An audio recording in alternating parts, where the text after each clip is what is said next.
तो वही अपने आप में बहुत बड़ा प्रमाण है, देखने की आवश्यकता नहीं पड़ती। फॉर एग्जाम्पल, आप रेलवे स्टेशन जाते हो, वहाँ रेलवे काउंटर जो होता है ना, उससे पूछते हो रेलवे ऑफिशियल से कि राजधानी एक्सप्रेस कौन से प्लेटफॉर्म से जा रही, तो वो बता देते हैं कौन से प्लेटफॉर्म से जा रही।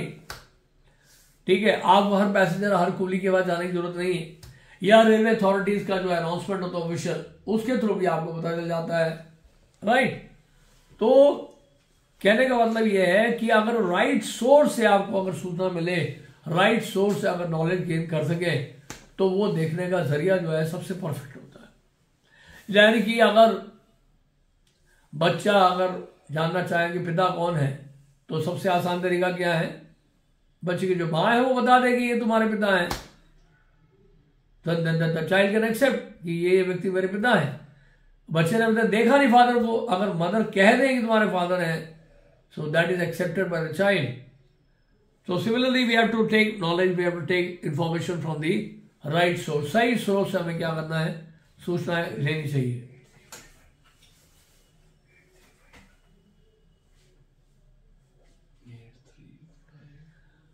अब देखिए क्या परफेक्ट प्लैनेटरी सिस्टम है। सोलर सिस्टम की बात मैंने की थी, यहां पे हर एक प्लैनेट जो है, बड़े से बड़ा प्लैनेट, सैटर्न हो, जुपिटर हो, वीनस हो, मार्स हो, बहुत सारे ग्रह हैं, और ये सारे ग्रह जो हैं अपने ऑर्बिट में चल रहे हैं बिना किसी एक्सीडेंट के, स्पेस में फ्लोट कर रहे हैं, स्पेस में तैर रहे हैं, अपने ऑर्बिट में चल रहे हैं, कोई ट्रैफिक जैम नहीं है। अगर कोई ऑर्गेनाइजेशन नहीं होता, अगर कोई कंट्रोल सिस्टम नहीं होता, तो क्या कुछ हो सकता था। इससे पता चलता है कि कोई कंट्रोल सिस्टम है और परफेक्टली ऑर्गेनाइज्ड है, और ऑर्बिट में चलाने वाला व्यक्ति भी कोई है जो इनको ऑर्बिट में चलाए रखा हुआ है। ये ऑर्बिट में कैसे चल रहे हैं, परफेक्ट ऑर्बिट में कैसे, स्पेस में, और ये यूनिवर्स है, प्लैनेट्स हैं, ये सब कैसे फ्लोट कर रहे हैं। तो this is very very important to understand. तो इसलिए ये जानना बहुत जरूरी है, जब क्रिएशन की बात की जाती है, सृष्टि की बात की जाती है, तो ये जानना भी जरूरी है कि उसको बनाने वाला कौन है। जनरली हम लोग क्या करते हैं, जो बनी हुई चीज है उसको हम लोग बहुत जो है तारीफ करते हैं, प्रशंसा करते हैं।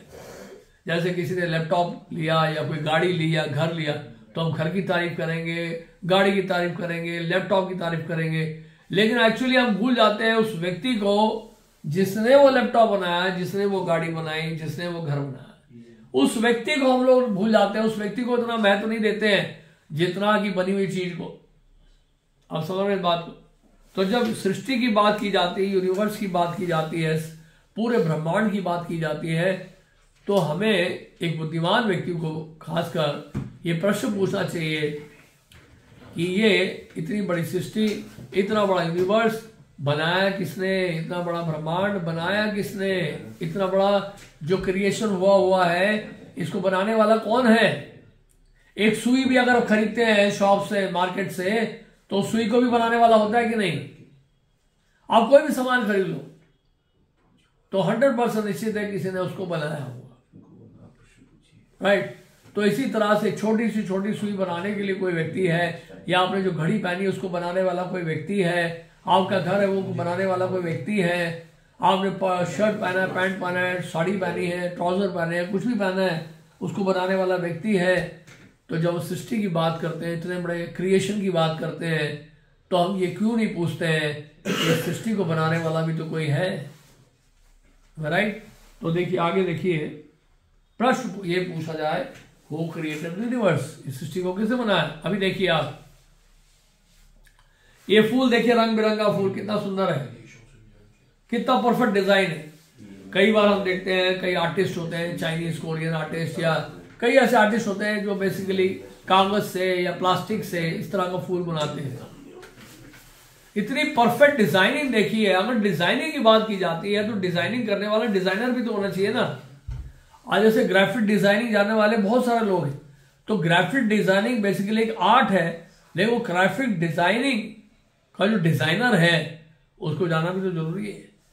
आपने फूल को देखकर तो तारीफ कर ली, लेकिन वो फूल बनाने वाला कौन है उसको कभी जानने की कोशिश नहीं की। तरह तरह के फूल है, अब देखिए ये तो अंग्रेजी गुलाब है, अगर भारतीय गुलाब हो, इंडियन गुलाब हो, तो इंडियन गुलाब में कितनी खुशबू होती। जनरली हम देखा है जो इम्पोर्टेंट फ्लावर्स होते हैं, गुलाब का ही नहीं, इम्पोर्टेंट फ्लावर्स हमने जितने भी देखे हैं बेसिकली खुशबू उसमें इतनी होती नहीं, लेकिन इंडियन गुलाब जो होता है उसमें बहुत खुशबू होती है।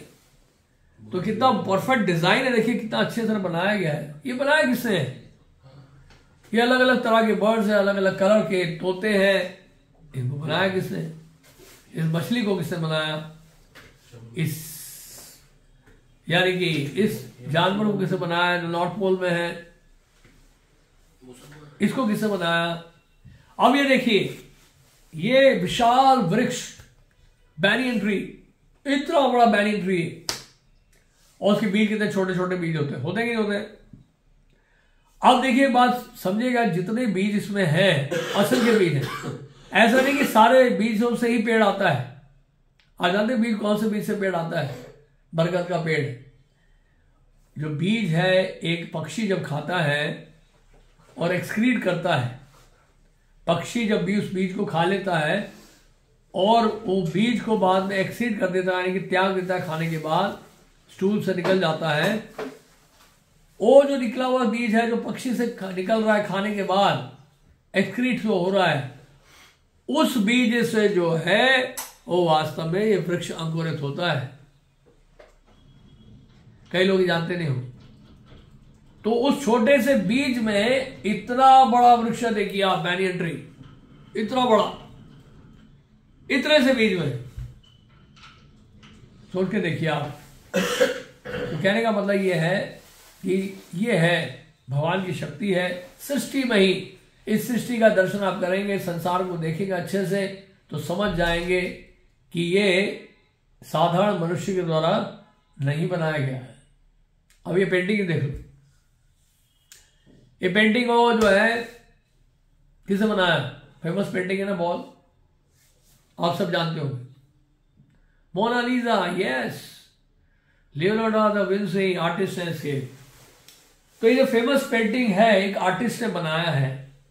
अगर मैं आपको नहीं दिखा रहा था और आपसे पूछ रहा था किसने बनाया है और आप ये बोल दो जी अपने आप बन गया है, तो बाई चांस बन गया जी, अपने आप ही पेंटिंग आ गई, तो ये बहुत एक्यूरेट आंसर नहीं माना जाएगा, सही आंसर नहीं माना जाएगा। सही आंसर क्या है? जब आप बताएंगे कि ये लेडी कौन है, जब ये बताएंगे इसकी आर्टिस्ट कौन है।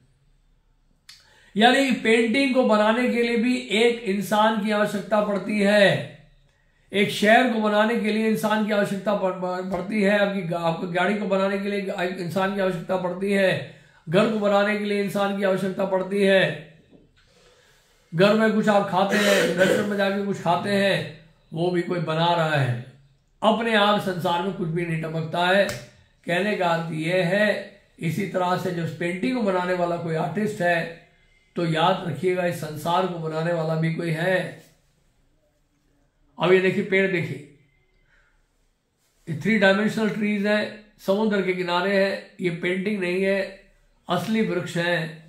जब एक पेंटिंग को बनाने के वाला एक व्यक्ति है तो ये जो वृक्ष है 3 डायमेंशनल ट्री, ये जो फोटोग्राफ है 3 डायमेंशनल इस वृक्षों का, इन वृक्षों का, तो इसको भी तो बनाने वाला कोई होगा।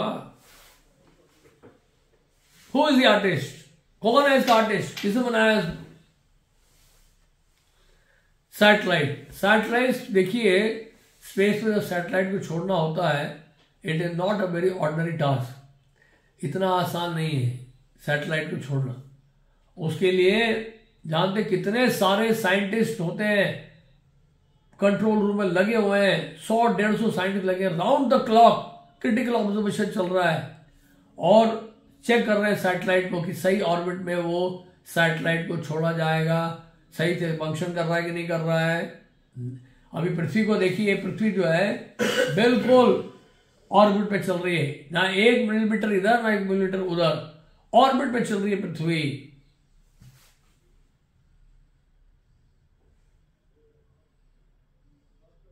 अब ये देखिए सोलर सिस्टम में सारे प्लैनेट जो है सन प्लैनेट के इर्द गिर्द घूम रहे हैं और ऑर्बिट में घूम रहे हैं।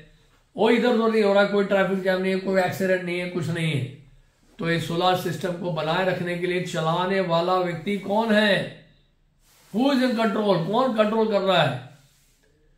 अब देखिए ये हमारे ब्रेन में इतना पावर है, बता रहे हैं यहाँ पे पूरी दुनिया के जितने पुस्तकालय हैं, जितनी भी लाइब्रेरीज हैं, उस हमारे ब्रेन में स्टोर हो सकती है। यस, डॉक्टर रिचर्ड रेस्टैग ने बताया ये कि वर्ल्ड वाइड जितनी भी लाइब्रेरीज हैं, वो लाइब्रेरी में जो भी नॉलेज दिया गया है, जो भी इसमें नॉलेज गेन कर सकते हैं हम, वो सारा का सारा जो है हमारा ब्रेन जो है स्टोर कर सकते हैं।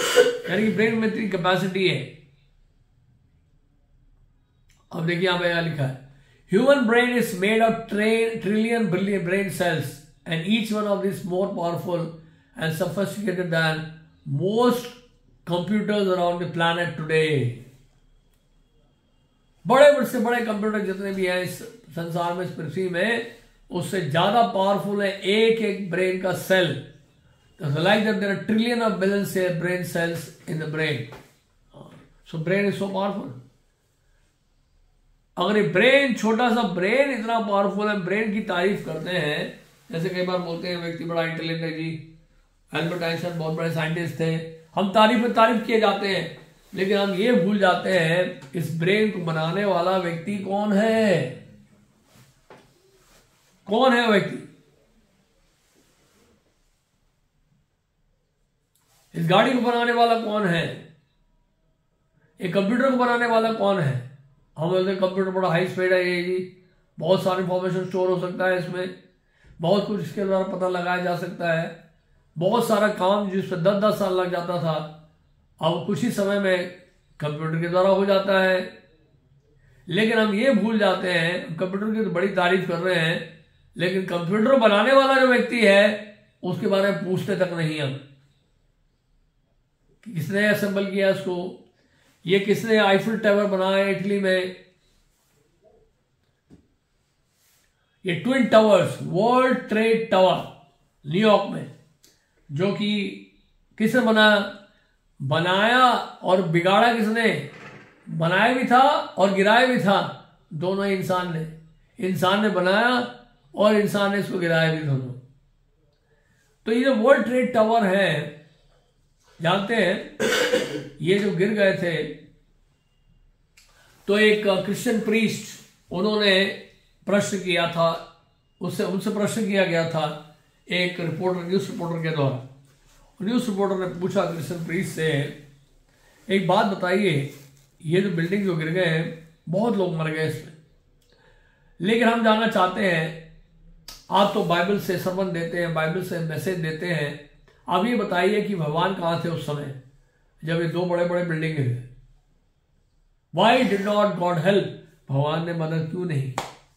उन्होंने कहा भगवान तो राइट फ्रॉम योर बचपन से मदद कर रहे हैं, आप भूल गए, आपने अपने स्कूल के सिलेबस से, कॉलेज के सिलेबस से बाइबल को हटा दिया, बच्चों को आपने जो है वंचित कर दिया इन वैल्यूज से, नैतिकता से, कल्चर से, आध्यात्म से आपने दूर रखा उनको, और आज ये दो बिल्डिंग गिर गई, तब आपको याद आ रहा है भगवान आ रहे, याद आ रहे हैं आपको। आप अपने करेंसी में लिखते हो, यूएस करेंसी जो है उसमें लिखा हुआ है इन गॉड वी ट्रस्ट, आपने लिखा हुआ है अपनी करेंसी में, करेंसी मतलब आप जो उनका यूएस डॉलर का जो करेंसी नोट है उसमें लिखा हुआ है इन गॉड वी ट्रस्ट। आप कहते हो जी इन गॉड वी ट्रस्ट, लेकिन आपको पता ही नहीं भगवान कौन है और ट्रस्ट कैसे कर रहे हो।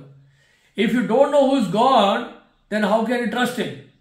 अब मान लीजिए मैं कहता हूं जी बैंक ऑफ अमेरिका में मैं पैसा डाल रहा हूं, लेकिन आपको ये नहीं पता बैंक ऑफ अमेरिका है क्या, तो ट्रस्ट कहां से कर दिया आपने? ट्रस्ट तो तब होता है जब आपको उस व्यक्ति के बारे में नॉलेज हो, तो बिना नॉलेज के जो है हम लोग कैसे ट्रस्ट कर सकते हैं? So first of all we should know, हमें जानना होगा कि भगवान कौन है, हु इज गॉड। अभी तो ये प्रश्न, हु इज गॉड तो आगे की बात है, अभी तो ये प्रश्न उठ रहा है कि डज गॉड एग्जिस्ट, क्या भगवान है? तो इस तरह से ये जानना है कि समवन बिल्ड इट, ये दोनों बिल्डिंग जो है किसी ने बनाया लेकिन किसी ने इसको गिराया भी था।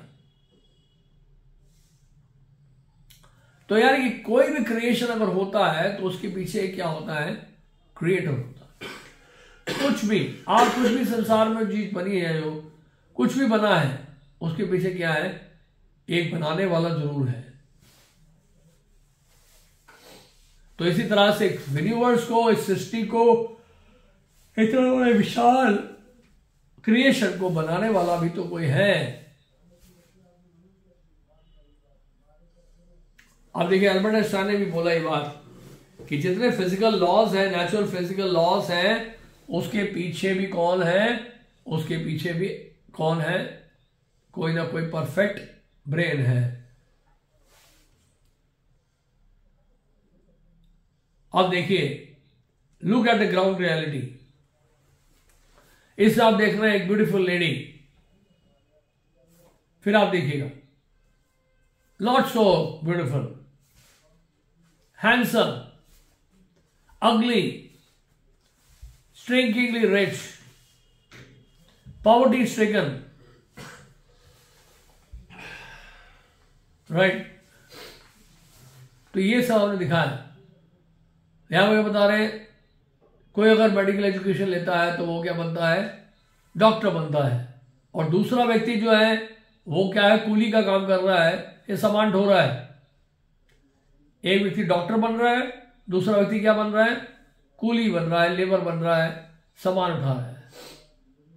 और एक बच्चा हम क्या देखते हैं, his child is born with a silver spoon. बचपन से जो है एक रिच फैमिली में इस बच्चे ने जन्म लिया है, और दूसरा गरीब परिवार में बच्चे ले रहे हैं जन्म। तो कौन फैसला करता है ये, हु डिसाइड्स? कौन ये फैसला कर सकता है? क्या आप खुद फैसला कर सकते हैं? अगर मैं आपसे पूछूं, क्या आप खुद फैसला कर सकते हैं कि मैं बहुत थक गया हूं, मैं बहुत परेशान हो गया हूं, इस परिवार में मेरा जन्म हुआ, now I want to change my parents in next life, और मैं चाहता हूं कि कुछ I should take birth in the family of Bill Gates या मुकेश अंबानी। मैं मुकेश अंबानी के घर में जन्म लेना चाहता हूं अगले जन्म। भैया इस परिवार में जन्म लेके मैं थक गया हूं। So can you make that choice? No, you can't make that choice. तो कौन फैसला कर रहा है? कौन फैसला कर रहा है कि आप गरीब परिवार में जन्म लोगे या अमीर परिवार में जन्म लोगे, या कूली बनोगे, डॉक्टर बनोगे, गरीब बनोगे, अमीर बनोगे, बदसूरत बनोगे, हैंडसम बनोगे, बदसूरत बनोगे, सुंदर बनोगे? ये कौन डिसाइड कर रहा है? ये फैसला कौन कर रहा है? ये प्रश्न होता है। तो जैसे कि फॉर एग्जाम्पल हम एक नौकरी ढूंढते हैं, वी चूज अ जॉब, एक पर्टिकुलर जॉब ढूंढते हैं कि हम सोचते हैं कि हाँ ठीक है मैं ये जॉब करूंगा, मैं ये जॉब करूंगा। तो वो चॉइस आपका होता है। यू चूज अ वाइफ और अ हस्बैंड। शादी करनी है आपको तो यू चूज अ वाइफ और अ हस्बैंड, ठीक है। टाइप ऑफ कार, गाड़ी खरीदनी है आपको, कौन सी गाड़ी खरीदेंगे जी? मर्सिडीज खरीदेंगे, रोल्स रॉयस खरीदेंगे, या फिर ऑल्टो खरीदेंगे, या फिर जो भी गाड़ी है आपकी, आप चॉइस करते हैं। And then you choose an apartment. आप फिर एक सोचते हैं कौन सा घर लें हम लोग जो है 2 BHK लें या 3 BHK लें, या अपनी कोठी ले लें, या लैंड प्रॉपर्टी ले लें, लैंड ले लें, लैंड खरीद के हम अपना ही मकान बनाएं। तो ये चॉइस आपके पास रहता है। बहुत सारे चॉइसेस ऐसे होते हैं आपके, लेकिन क्या आप चूज नहीं कर सकते हैं? ये तो आप चॉइस है आपका, ये आप चुन सकते हैं या आप उसका चुनाव कर सकते हैं, जो हमने लिखा है अभी यहां पे। लेकिन कुछ ऐसी चीजें हैं जिसका चुनाव हम नहीं कर पाते हैं, वो हमारे ऊपर प्रैक्टिकली थोपा जाता है। हमारे parents, we can't choose parents. मैंने ये बताया ना कि next life I want to take birth in the family of Elon Musk who is the world's richest man.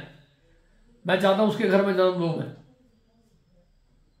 तो that we can not do. We don't choose, we don't choose our beauty, right? We don't choose our intelligence. So who chooses? On what basis? तो कौन इसका चुनाव कर रहा है और किस आधार पर? किस आधार पर और कौन चुनाव कर रहा है कि कहां हमारा जन्म होगा? गरीब परिवार में होगा, धनी परिवार में होगा, सुंदर होंगे, बदसूरत होंगे, सही सलामत होंगे, या लंगड़े होंगे, अंधे होंगे, ये हेल्दी होंगे। तो कहने का मतलब ये है कि कौन इसका चुनाव कर रहा है, ये प्रश्न उठता है। तो क्या ये सब is it by chance? Is it by chance? No, it is not by chance. देखिए यहां पे क्या दिखाया जा रहा है कि सोलर सिस्टम ऐसा परफेक्ट है कि सारे प्लैनेट सपोर्ट कर रहे हैं। ट्रैफिक सिग्नल के पीछे भी ट्रैफिक लॉज हैं, और वो ट्रैफिक लॉज जो है ट्रैफिक सिग्नल्स को कंट्रोल कर रहे हैं। हमने वो बताया था बरगद के पेड़ के बीज के बारे में बताया था, किस तरह से बीज में इतना बड़ा बरगद पेड़ है। और देखिए यहां तक कि जो मधुमक्खियों के समाज में भी देखिए कितना सोशल ऑर्गेनाइजेशन है। और मकड़ी जो होती है उसका आर्किटेक्चरल स्किल देखिए आप। मकड़ी जो है बड़े से बड़ा जाल बना सकती है और उसको बाद में समेट भी सकती है। कहने का मतलब यह, जब ऑर्गेनाइजर की बात की जाती है, जब भी ऑर्गेनाइजेशन की बात की जाती है, जब भी ऑर्गेनाइजेशन की बात की जाती है तो समझ लेना चाहिए उसके पीछे एक ऑर्गेनाइजेशन है, ऑर्गेनाइजर है। जैसे ये फूल बहुत सुंदर सा फूल है, इतनी सुंदर आर्टिस्ट्री है इसकी। अब प्रश्न पूछना चाहिए कि फूल को बनाया किसने, राइट? मकड़ी का जाल देखते हैं, आप ये पूछते हैं ये मकड़ी का जाल बनाया किसने। आपके बोतल में शहद है तो शहद देखकर आप पूछते हैं ये शहद बनता कैसे है, राइट? बरगद का पेड़ आप देखते हैं तो आप ये पूछते हैं कि बरगद पेड़ का पेड़ जो है उसका सोर्स क्या, वो आया कहां से। तो इस तरह से हमें समझना चाहिए। देखिए कितने भी तरह के लॉज हो, जब लॉज की बात की जाती है, laws governing heat, light, gravity, laws of gravitation, laws of physics, laws of chemistry, laws of mathematics, laws of thermodynamics, कितने सारे लॉज हैं। अगला प्रश्न हमारा क्या होना चाहिए? Who is the law maker? Law की बात की जाती है, जब बोलते हैं कि लॉ ऑफ ग्रेविटेशन पुल था, न्यूटन बोलता है ना, Newton discovered law of gravitation, गुरुत्वाकर्षण। इसका आविष्कार किसने किया? आइजैक न्यूटन ने किया। लेकिन प्रश्न ये उठता है कि आइजैक न्यूटन के आने से पहले ग्रेविटेशन था कि नहीं था? आइजैक न्यूटन के आने से पहले भी लॉ ऑफ ग्रेविटेशन था। तो क्या कहना चाहिए, सही मायने में क्या बोलना चाहिए? It's God's law of gravitation discovered by Isaac Newton. It's God's law of gravitation discovered by Newton. तो लॉ की, जब भी लॉ की बात करते हैं हम लोग, ये याद रखना हमेशा, उस लॉ के पीछे कौन है? एक लॉ मेकर है। तो कहने का मतलब है हमारा जन्म, हमारी सुंदरता, हमारी बुद्धि, ये रैंडम इवेंट्स नहीं हो सकते हैं। इसका चुनाव कोई ना कोई कर रहा है। जब हम कानून की बात कर रहे हैं तो कानून बनाने वाला व्यक्ति कोई होना चाहिए। आप देखिए एक सरकार में अलग अलग डिपार्टमेंट्स होते हैं, अलग अलग मिनिस्ट्री होती है कि नहीं होती है? लॉ एंड ऑर्डर के लिए होम मिनिस्ट्री है, इंडस्ट्रियल मिनिस्ट्री है, मिनिस्ट्री ऑफ एनर्जी है, फाइनेंस मिनिस्ट्री है, हेल्थ मिनिस्ट्री है, तरह तरह की मिनिस्ट्री है, ठीक है? अलग अलग डिपार्टमेंट्स को कंट्रोल कर रही है। लेकिन ये डिपार्टमेंट्स को चलाने वाला व्यक्ति तो है ना कोई। अब होम मिनिस्ट्री की बात करते हैं तो होम मिनिस्ट्री की बात करते हैं हम लोग, तुरंत हमें किसकी याद आती है? अमित शाह की याद आती है। बोलते हाँ जी अमित शाह जी है, होम मिनिस्टर है। तो होम मिनिस्ट्री कहना काफी नहीं है ना, हमें ये भी तो पता लगाना पड़ेगा कि होम मिनिस्ट्री चलाता कौन है। तो ये बेसिकली क्या है, एक संसार, इस संसार में रहते हुए जो सरकार बनती है उसको ऐसे चलाया जाता है, ठीक है ना? इसी तरह से पूरे सृष्टि को, संसार को, यानी पूरे क्रिएशन को चलाने के लिए भी तो कोई व्यवस्था होगी, उसके लिए भी तो कोई प्रबंधन होगा कि नहीं होगा? तो उसके लिए हम देखते हैं,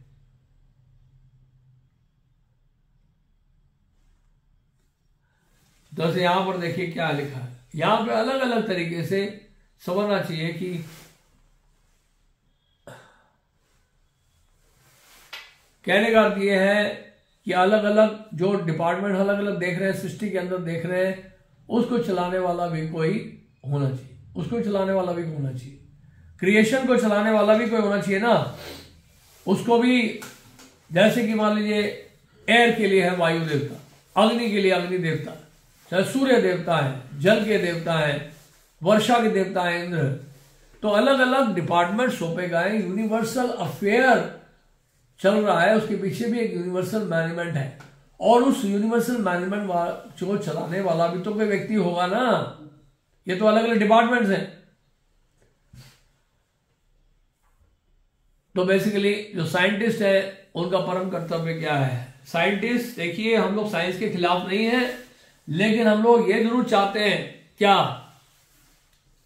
कि साइंटिस्ट जो है वो अप्रिशिएट करें इनकंसेबल ब्रेन ऑफ द लॉर्ड, जो अचिंत, जो शक्ति है भगवान की, उनका अचिंत है, इनकंसेबल है, जो हम लोग इस चिंता से परे है, उस बुद्धि को भी तो अप्रिशिएट करना है, right? To glorify the mysteries of the lord, creation energy. तो भगवान की जो सृष्टि है, भगवान की जो शक्तियां हैं, उसके पीछे जो रहस्य है, उसका गुणगान करना, और पूरे संसार भर में क्या करना है? एक आध्यात्मिक जागृति करना, और ये बताना, समझना और लोगों को समझाना कि इस सृष्टि जो भगवान ने की है, इसके पीछे उद्देश्य क्या है, इसके पीछे कारण क्या है। तो ये सब वैज्ञानिकों का काम है, साइंटिस्ट का काम है। तो हम साइंस के अगेंस्ट नहीं है, बल्कि हम लोग ये चाहते हैं साइंटिस्ट जो है साइंटिफिकली प्रूव करें दैट गॉड एग्जिस्ट, वैज्ञानिक तरीके से। हम तो देखिए वैज्ञानिक है नहीं, इसलिए लॉजिक से बात कर रहे हैं, लेकिन जो साइंटिस्ट है वो साइंटिफिकली प्रूव कर सकते हैं गॉड्स एग्जिस्टेंस, भगवान के अस्तित्व का वैज्ञानिक तरीके से जो है वो प्रमाण दे सकते हैं। तो क्या करना है? अगर हम भगवान को जानते हैं, if you know God then we know peace, right? तो इसलिए हमें जानने का प्रयास करना चाहिए कि भगवान कौन है। यानी कि सिंपल सी बात है, जैसे हमें भी किसी ने बनाया है, हमारे घर को किसी ने बनाया है, हमारी गाड़ी को किसी ने बनाया है, तो ये जान लेना चाहिए कि संसार को भी बनाने वाला व्यक्ति कोई है। ठीक है जी, हरे कृष्ण। तो ये आज का फर्स्ट सेशन था। अच्छा, अभी हमारे पास 10 मिनट है, तो आप कोई प्रश्न पूछना चाहे तो पूछ सकते हैं।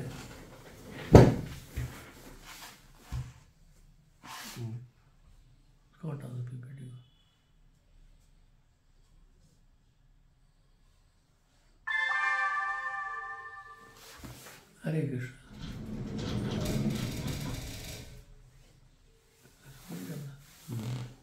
हरे कृष्ण। कोई क्वेश्चन पूछना चाहिए? Any question? कोई प्रश्न है आपका?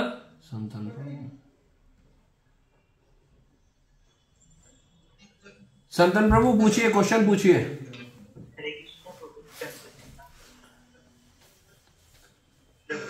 मेरा क्वेश्चन ये है, अगर भगवान के अंदर हमारे पास इच्छाएं, हाँ जी, आपकी आवाज क्लियर नहीं है।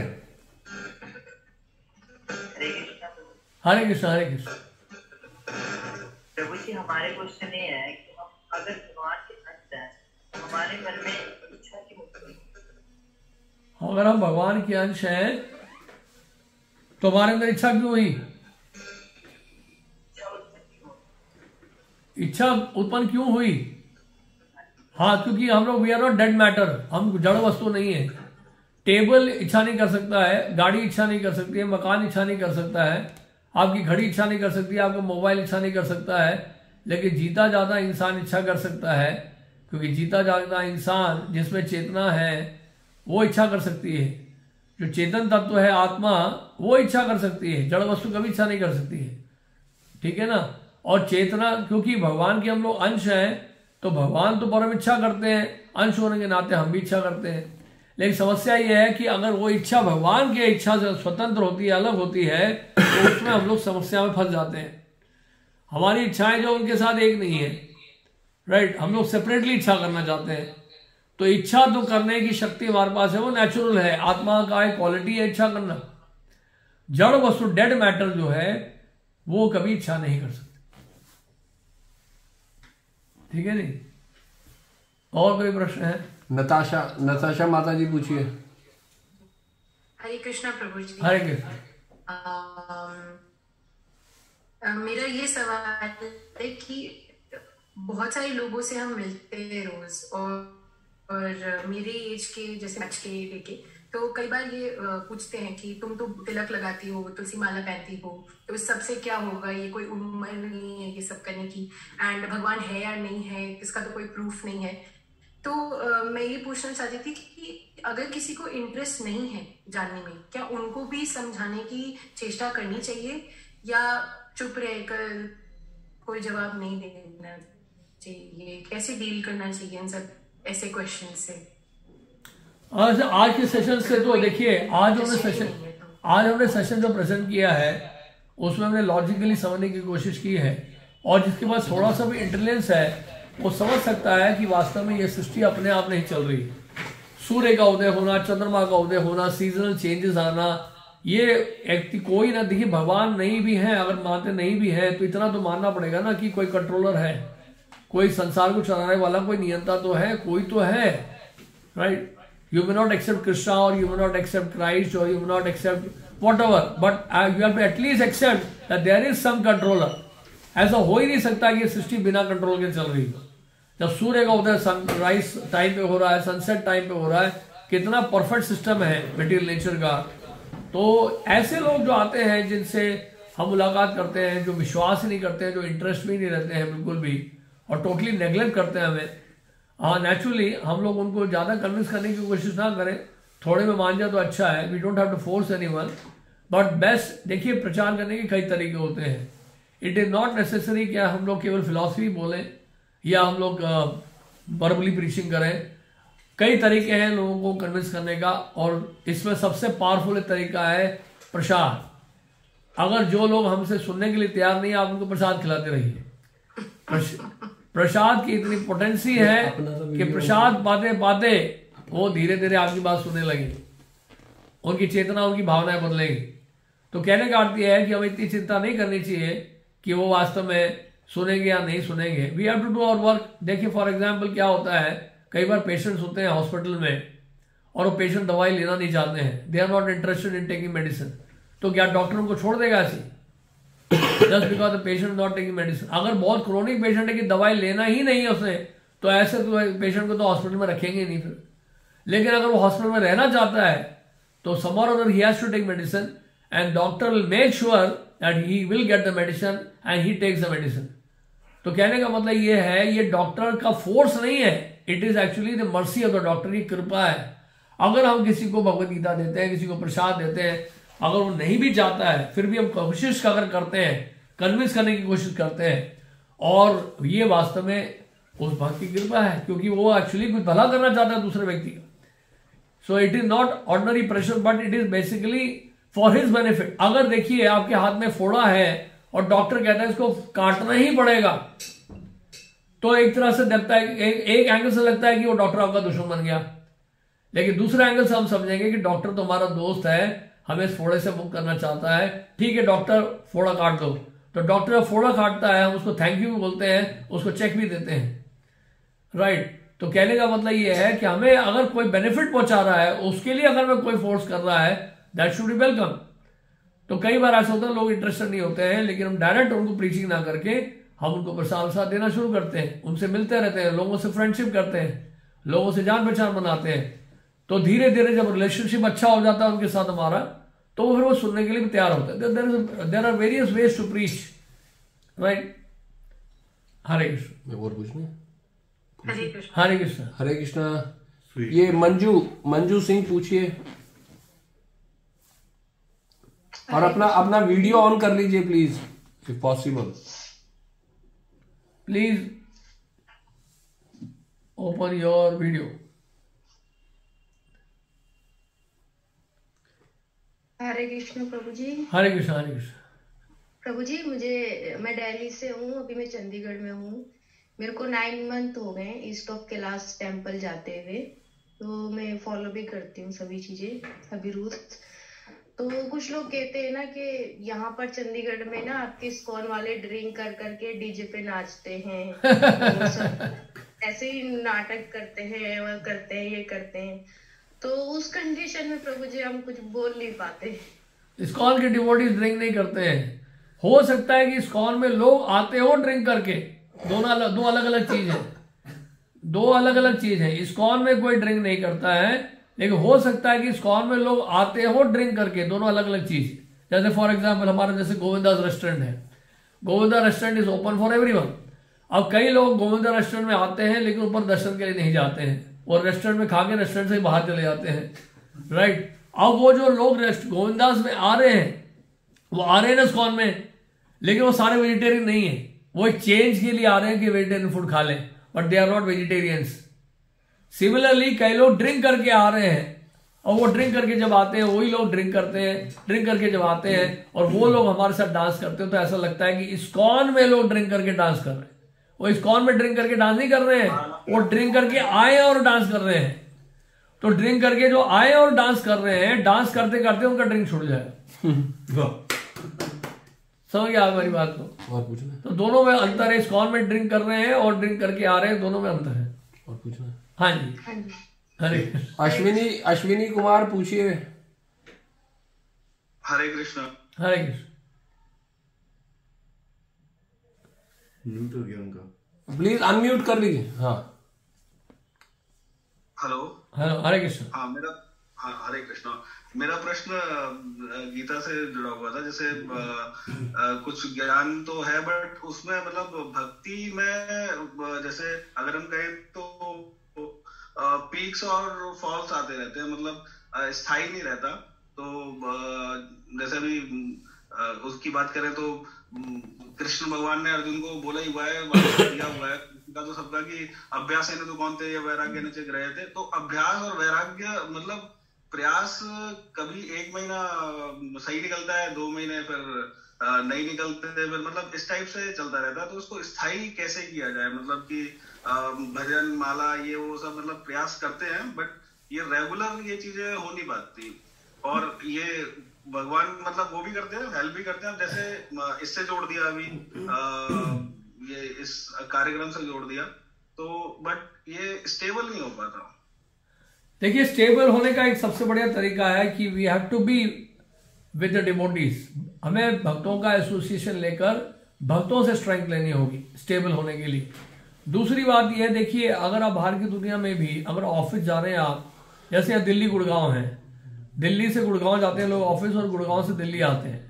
तो जब गुड़गांव से दिल्ली आते हैं रात शाम के वक्त तो 2 से 2.5 घंटा लगता है पहुंचने में दिल्ली। इतना हैवी ट्रैफिक होता है, ठीक है।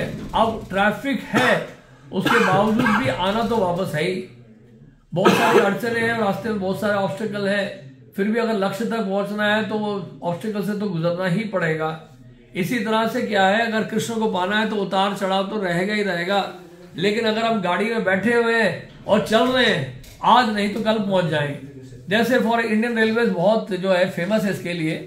अभी हाल ही में हमारी ट्रिप हुआ था, यात्रा हुई थी रामेश्वरम के लिए, उसमें उन्होंने 2 स्पेशल ट्रेन छोड़े थे हमारे लिए सिर्फ। तो उसमें हमारे सारे डिवोटीज ही थे। उसका नाम स्पेशल ट्रेन था लेकिन वास्तव में स्पेशल कुछ था नहीं, क्योंकि वो जो 40 घंटे की सफर थी वो 80 घंटे में उन्होंने पूरा की।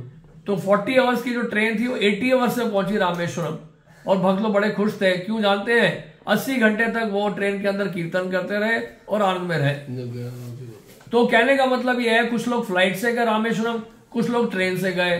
फ्लाइट वाले जल्दी पहुंच गए, ट्रेन वाले धीरे पहुंच गए, लेकिन पहुंचे तो सही, दोनों ही रामेश्वरम गए। ट्रेन में जो गए थे वो भी पहुंचे और फ्लाइट में जो गए वो भी पहुंच गए। ट्रेन वाले धीरे पहुंचे, फ्लाइट वाले जल्दी पहुंच गए, लेकिन पहुंचे तो सही। कहने का मतलब है, कोई जनता एक्सप्रेस जाता है यानी कोई स्पेशल ट्रेन में जाता है, कोई फ्लाइट में जाता है, सब पहुंचते वही हैं, रास्ता वही है, लक्ष्य वही है। तो कहने का मतलब ये है कि अड़चने जरूर आएंगी, बाधाएं जरूर आएंगी, ऑब्स्टिकल जरूर आएंगी। हमें भक्तों से स्ट्रेंथ लेना होगा, इस हरिनाम से स्ट्रेंथ लेना होगा और डट के लगे रहना होगा, पीछे नहीं मुड़ के देखना है, आगे चलते जाना है। बाधाएं जितनी भी आई, इंडियन रेलवे की ये खूबी है, इंडियन रेलवे के लिए फेमस है। स्लो हो, फास्ट ट्रेन हो या रुक रुक के जाए, ये जरूर पक्का है कि वो ट्रेन आपको पहुंचा जरूर देगी आपके लक्ष्य तक।